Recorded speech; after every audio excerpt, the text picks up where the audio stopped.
Well, welcome to the Daily Gardener.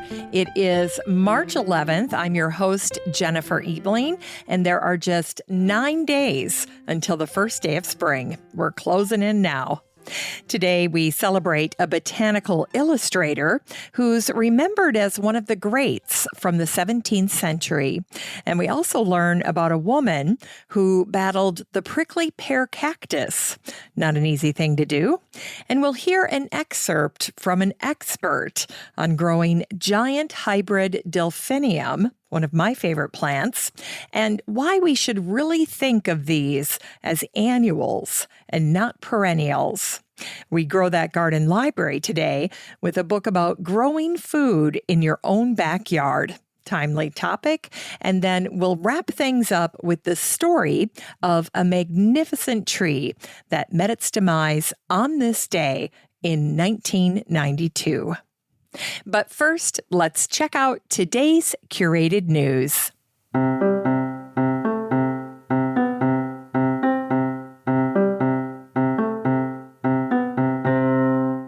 Today's curated news was written by Millie Hurst over at Ideal Home, and the title of this article is Plantswoman Sarah Raven Reveals Unconventional Tip for Growing Herbs, and it doesn't cost a penny. And the bottom line here is that Sarah likes to use cardboard toilet paper tubes. She saves them and then uses them as root trainers for many of her shrubby herbs. So think of things like rosemary, thyme, and sage. And she also uses them for other plants. In fact, Sarah says that they're brilliant for sweet peas and beans because all legumes will thrive with a long root run. Now, here's how Sarah explains it. When these seeds begin to germinate, they send down one long root. But the minute the root encounters something, it's going to send out side shoots. So one of the ways that you can eliminate that is by planting the seed inside one of these cardboard tubes, because that will train the root to keep going down. And so what's so great about using a root trainer is that they're tall and narrow, and they help that root grow straight down instead of laterally. Now, Millie shares more details about Sarah's tips regarding this in her post. So if you'd like to check it out and you're in the Facebook group for the show, just use the little search icon there and then type in the word Raven, and Millie's post will pop up, and then you can read all about it for yourself.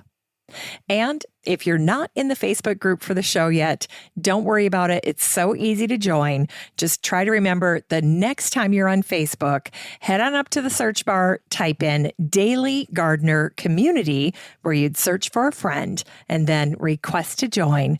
I'd love to meet you in the group. It's time for Botanical History.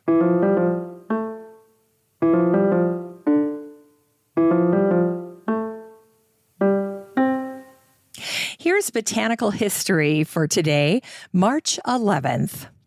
Today is the birthday of the French botanist and illustrator Pierre Jean-François Turpin, who was born on this day, March 11th, in 1775. Pierre learned botany from a friend, Pierre Antoine Poitou, who was a botanist, gardener, and a botanical artist. And even though we know that Pierre had some help learning botany from his friend Poitou, he actually taught himself to draw, and he was influenced by other great artists like Redoute. Today, there are many examples of Pierre's work in the Lindley Library. And history tells us that altogether, Pierre created over 6,000 magnificent botanical watercolors. And today, many experts regard Pierre's fruit prints to be some of the finest ever produced. And I ran across two fascinating stories about Pierre that I wanted to share with you today. First, Pierre created a fictional illustration of an archetypal plant. This isn't something that he just decided to do. Instead, he was commissioned by Goethe. Goethe asked him to demonstrate the diversity of angiosperms, and Pierre happily obliged. Now, when Goethe first laid eyes on Pierre's drawing of this composite plant, he called it the plant. And he wrote that the plant would be the most wondrous creation in the world, for which nature itself would envy me. With it, one could invent plants to infinity. Now, I've shared his image of the plant in the Facebook group for the show, so you can just head on over there, and it should be at the top of your feed for today. So that's the plant. But now the second story that I wanted to share with you about Pierre is a little more sad, but nonetheless touching. It turns out that Pierre also had a son named Pierre Jr., and no doubt Pierre taught his son how to draw. But tragically, when he was just 18 years old, Pierre's son died, and the very last thing he drew was an amaryllis. After his death, Pierre made sure to give him credit. And then he did something unusual for botanical illustrations. He made a little remark on his son's passing. And so the inscription under this amaryllis reads, "This original illustration was painted by Pierre John Frederick Eugene Turpin, the illustrator, who was 18 years and 6 days of age, ceased to live on the 21st of August in 1821. And less than 20 years later, Pierre himself would die in Paris in 1840 at the age of 65. In any case, I found this little picture of the amaryllis that was drawn by Pierre's son to be so touching, and I included it in a response to a listener who had written me to ask, what should I do with my amaryllis after it's done blooming? Great question. Now, I know that some people decide to throw their amaryllis away when it's all done, because then you're just left with the beautiful foliage. But if you're intent on saving it, it is possible to do, and you can force it to flower again next year. And here's how you would do that. Once your amaryllis is done blooming, just remove the flower stalk by cutting it about 1 to 2 inches above the leaves. And whatever you do, do not remove the leaves, because they are what feed the bulb so that it can rebloom later in the year. Once you've removed the flower stalk, you can place your amaryllis in a sunny window, and then wait until June to move it outside. And as with so many plants, it's a good idea to help harden your amaryllis off. And how you're going to do that is you're going to bring it outside for a couple of hours, maybe set it in a shady area, and then bring it back in, and then continue to do that, lengthening the amount of time it's outdoors until gradually it's spending all of the time outside. And then next, you're going to want to slowly move it into a sunny location. Then, when the summer is over, take your amaryllis indoors, and then you're going to work on inducing dormancy, because amaryllis need to go through an 8 to 10 week period of cold temperatures. They need to feel like they're experiencing winter so that when they warm up, they will begin to produce a bloom. So if you have a cold, dark cellar, this would be ideal. And remember that during this period of dormancy, you do not want to water your amaryllis. Just think about it as a little sleeping beauty that you're going to wake up in time for the holidays. And so there you go, a little Amaryllis Care 101, inspired by the son of Pierre Turpin. All right. And today is the birthday of the Australian botanist Jean White-Haney, who was born on this day, March 11th, in 1877. Now, before I tell you Jean's story, it's important to remember that prickly pear cactus is not native to Australia. In fact, it was a Captain Arthur Phillip who brought the prickly pear from Rio de Janeiro to Australia way back in 1787. As with many invasives, the prickly pear was actually cultivated and distributed throughout Australia. And by 1912, Jean was put in charge of tackling the prickly pear problem. Jean was just the woman for the job. In fact, her appointment marked the first time that a woman held a scientific leadership position in the Australian government. And while Jean did this job, she worked in a little house in a remote town between Miles and Roma, and she reflected on her experience this way. It was in the midst of the thickest pear, a desolate little place where living was primitive. I was young then and still rather nervous, but I insisted on not being given any special privileges because of being a woman. If you do that, you make it harder for all women to engage in research.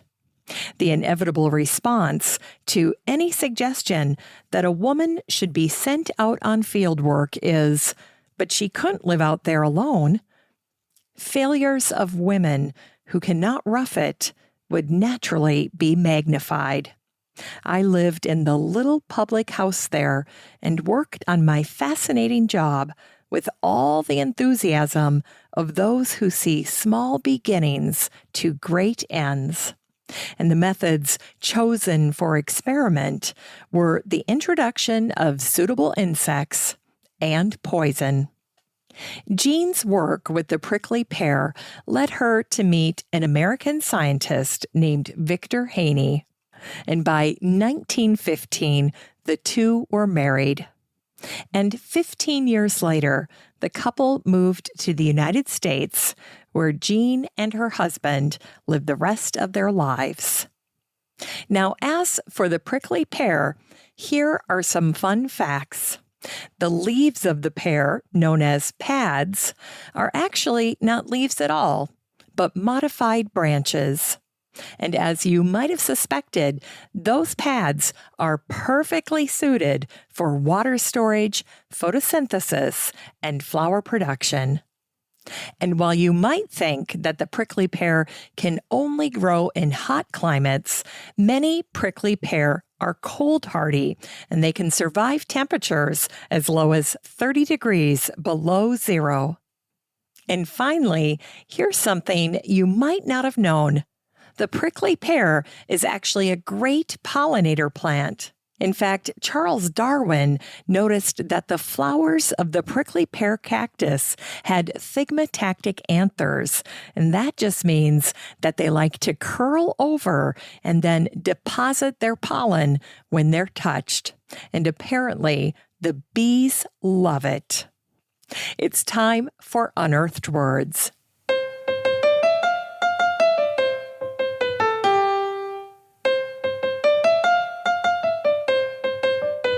Today's Unearthed Words come from the White Flower Farm Garden Book, written by Amos Pettingill, the pen name for the founders of White Flower Farm, William Harris and Jane Grant. Here's an excerpt from the introduction on Delphinium. The following plants are those I know. The vast majority, say 95%, are very friendly things. Stick them in the ground and they grow. Some other plants are diffident, and friendship with them is slow to ripen.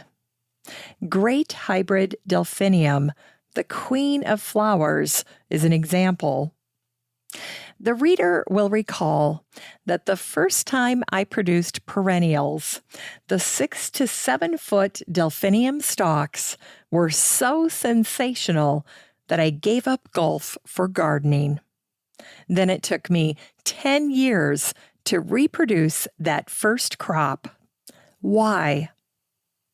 During that time, I also learned that a 1-year-old field-grown Delphinium, still the standard in the trade, is a fraud.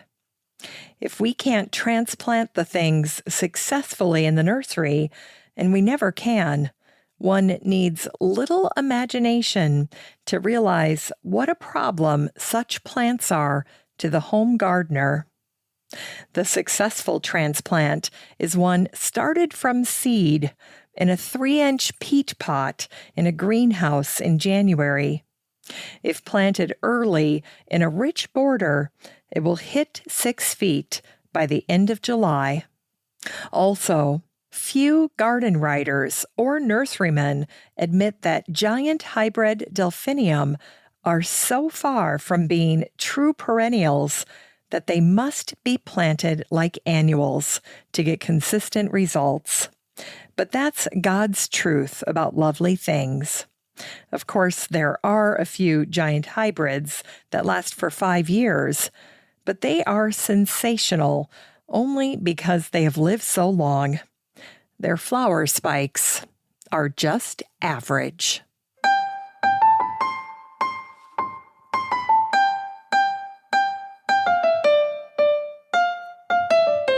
It's time to grow that garden library with today's book, Food Grown Right in Your Backyard, by Colin McCrate and Brad Holm. This book came out in 2012, and the subtitle is A Beginner's Guide to Growing Crops at Home. Well, this book has a special place in my heart because it's one of the first books I bought to learn how to grow food in my own backyard. Colin and Brad founded the Seattle Urban Farm Company, and they love to answer questions that are posed by first-time gardeners, such as, do I really need to buy fertilizer? What on earth is that creature doing on my tomatoes? Or, my backyard is too small. How can I make space for a garden? Well, luckily, Colin and Brad answer all of these questions and more. Their book covers garden size and design for any setting, including container gardens, and they also cover soil types and watering and irrigation, and then go into things like plant profiles, garden tools, and crop planning. And I love what Urban Farm Magazine wrote about Colin and Brad's book. They said, Colin and Brad prove that anyone can develop a green thumb. I can't think of any higher praise. This book is 320 pages of a backyard gardening masterclass, helping you to grow food in your own backyard. You can get a copy of Food Grown Right in Your Backyard by Colin McCrate and Brad Holm and support the show using the Amazon link in today's show notes for around $15.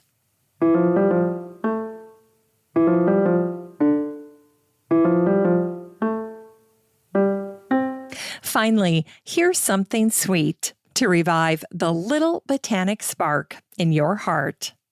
It was on this day, March 11th, in 1992, that a beautiful magnolia tree at Montrose fell to the ground.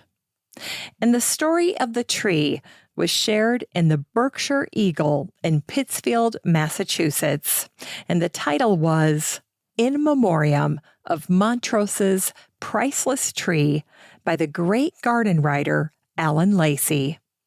Here's what he wrote. Since its founding in 1984, Montrose Nursery has become one of the best small mail-order sources of rare and unusual plants in the country, and a place I regularly visit on pilgrimage. But Montrose is more than Montrose Nursery. Its spacious grounds have borne their name since the early 19th century as home to several generations of the Graham family, going back to William Graham, a governor of North Carolina.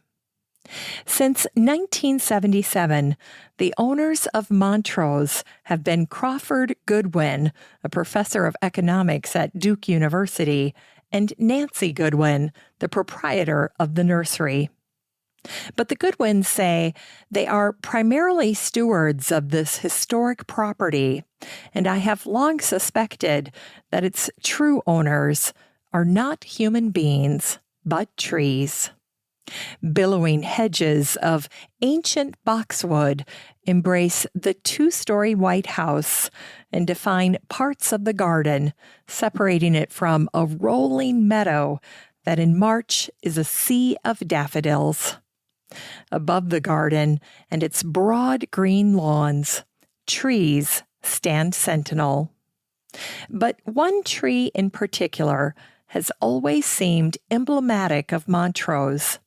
A cucumber magnolia, Magnolia acuminata, growing by the driveway of crushed bluestone just where it curves past the house. This tree, who can bear to talk of it in the past tense, comes suddenly into view from lower down the hill, where the lane passes between hollies on one side, hemlocks on the other. It can be taken in its entirety at a single glance, despite its vast proportions and the complexity of its structure. Now, this particular cucumber magnolia, by any reckoning 100 feet high and at least 250 years old, is, alas, was, the most powerful in its beauty in winter. This tree was more than a tree. It was endowed with energy that bordered on something beyond the natural order. I have shifted to the past tense, for the Montrose magnolia is no more. For several years, it had developed a noticeable lean, more and more pronounced. Tree surgeons were called to remove some branches and limbs in hopes of saving it in a severe storm. But on March 11th, 1992, late in the day, and in only a moderate wind, it toppled to the ground, blocking the driveway and badly damaging a huge fir nearby. I arrived at Montrose the next morning, unprepared to discover that the tree had gone to earth. Douglas Rurin, Nancy Goodwin's associate at the nursery, said very little. Neither did I. There were no words. But Douglas scattered camellia and daffodil blossoms along the prostrate trunk. 5 workers arrived with chainsaws and forklifts and took 3 days to remove the tree, piece by piece, to a place in the nearby woods where it will decompose, enriching the soil with its substance. In its life, this tree spanned much history. It was a sapling when Hillsborough was a capital of the colony of North Carolina. Cornwallis's troops, rumor has it, camped in the meadow below during part of the British attempt to crush the American Rebellion. The tree lived through other wars and rumors of wars, through periods of prosperity and periods of economic distress.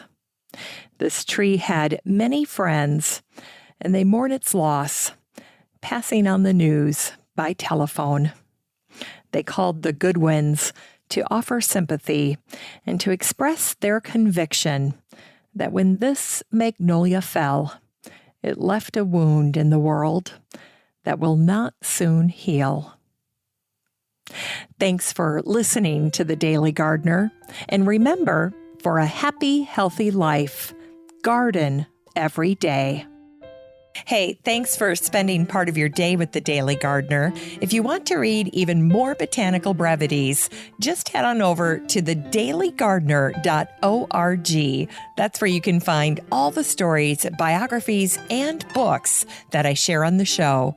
And while you're there, be sure to sign up for my free Friday newsletter. It has lots of goodies in it, and I try to make the newsletter like you're getting a marvelous letter from a garden friend. You can always find the Daily Gardener on all your favorite social media. You can follow the show on Twitter, and you have a standing invitation to join the free Facebook group for listeners of the show. Just search for Daily Gardener Community the next time you're on Facebook and request to join. Last but not least, you can easily share your gardener greetings or book submissions by emailing me at jennifer@thedailygardener.org. The Daily Gardener is produced in lovely Maple Grove in Wyoming, Minnesota, with the help of Paige Mance, Brooke Bierbaum, and Eric Begay. I'm your host, Jennifer Ebling, and as always, have a great day in the garden, and we'll see you tomorrow.